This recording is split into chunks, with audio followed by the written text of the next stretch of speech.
So Juneteenth is the celebration of the end of slavery and emancipation.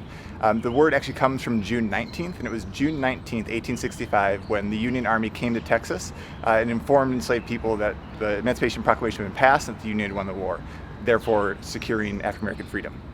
President Lincoln signed the Emancipation Proclamation in 1863, but the proclamation didn't really have teeth until the Union won the war. That means that African American freedom wasn't secure until it could be enforced through federal power. So Juneteenth starts as a celebration of emancipation in Texas, and it happens throughout the country by different names, called Jubilee Day or Celebration Day or Independence Day. It's very localized in terms of celebration, and it's kind of a mix of barbecue and cookout and a political rally. So it has all the sort of the normal hallmarks of summer events where you have cooking and friends and family around, but at the same time, a very strong sort of political message happening too. So singing of songs, reading of poetry or speeches. Then in the more contemporary moment, since the Civil Rights era, you see lots of voter registration and issues that are important to Black freedom movement today. Recognizing Juneteenth as a holiday is important because it gives it a sense of permanence. Our country's done a very poor job of remembering the history of slavery, and so we're setting aside a day to think about Juneteenth, think about slavery, and think about emancipation, and think about the fact that African Americans have been fighting for freedom since 1865 is deeply important. We can think about the Martin Luther King holiday and how important that's been into getting all Americans to understand not just the legacy of Martin Luther King, but the legacy of civil rights and African American history more broadly. To have federal recognition for something like Juneteenth, I think would do a similar thing for slavery, emancipation, and the ongoing Black freedom struggle.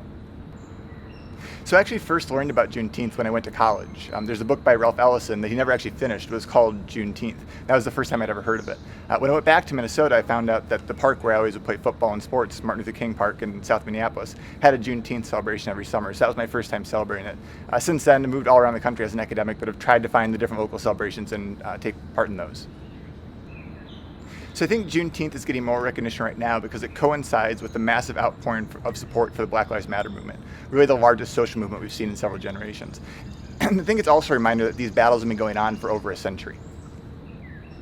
For people who are new to Juneteenth or who aren't Black, I think a way you can celebrate Juneteenth is by trying to spend more time learning about African American history, particularly the history of slavery, emancipation, Reconstruction, the history of Jim Crow era, history of civil rights movement, but then more contemporarily, where Black Lives Matter came from and the kind of demands that are being put forward right now. You can educate yourself on voter registration or on trying to end police brutality.